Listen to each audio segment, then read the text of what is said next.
Now, you have also sought and held political office in Boston. I know you ran for the school committee a number of times, and I think about how different the city would be had you been elected, had your group been elected in the early 1960s. I wonder if you would like to say anything about the schools in Boston in the 1960s.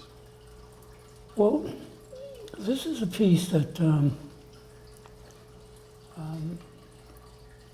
it's always, I don't say difficult to talk about, but because there was a lot of confusion about what was going on, and to cut through the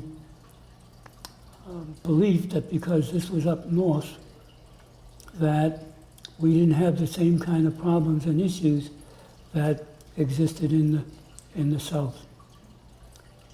And when you put it all together, the ways in which housing developed was clearly one in which it was segregated.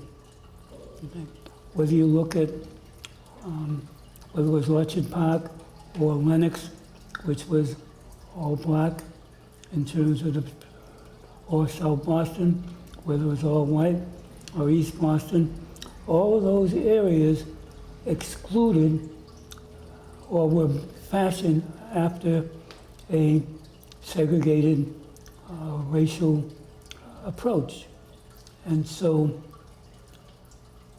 the fact that that existed was part of the overview that created a city where the schools were similar to what was in the southern part of the United States.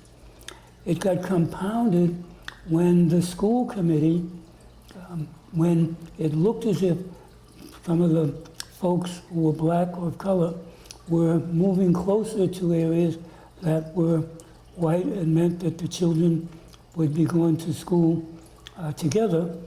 They drew lines around who could go to the school over here and over there, and they did it on the basis of race. People in Boston who complain about the method that was used to integrate, or better still, desegregate the schools according to the law, don't want to deal with the fact that they had people who they supported who behaved just like the people in the South who denied full access and participation. And that's still a lingering part of what goes on here, where they blame Garrity, or Judge Garrity, and the method he chose as the problem. But the fact of the matter is that he had to find that because they had information that there was deliberate segregation of the races by the elected officials of the city of Boston.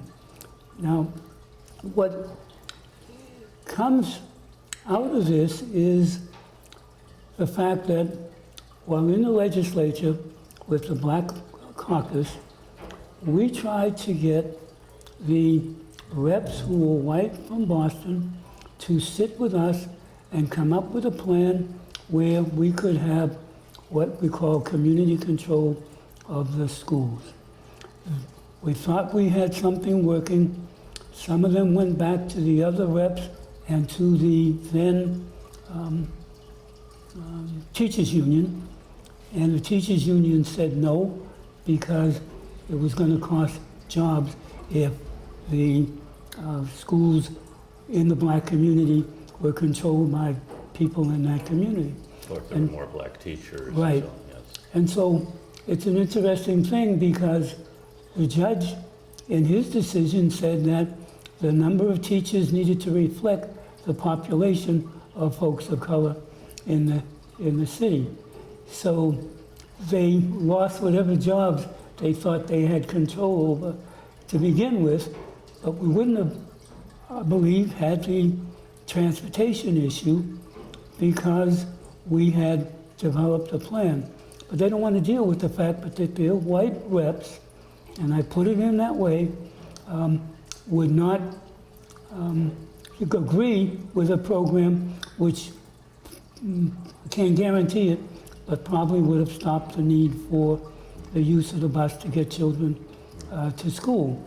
So getting people in this city to understand that they were complicit with their behavior that led to the use of the bus to deal with the schools. Yeah, Paul Park said that there's Louise Day Hicks came to a session in Roxbury and was horrified when she found out what the conditions were. He drove her home, and she said she would do something about it. Then he thinks she talked to supporters in the teachers' unions and others who said it would be too much of a threat to them to change this balance. So, Yeah, but it's important that people understand that when you're talking about the history here, because they, meteorize it in terms of, forced busing, right? They don't want to deal with the forced desegregation that they supported.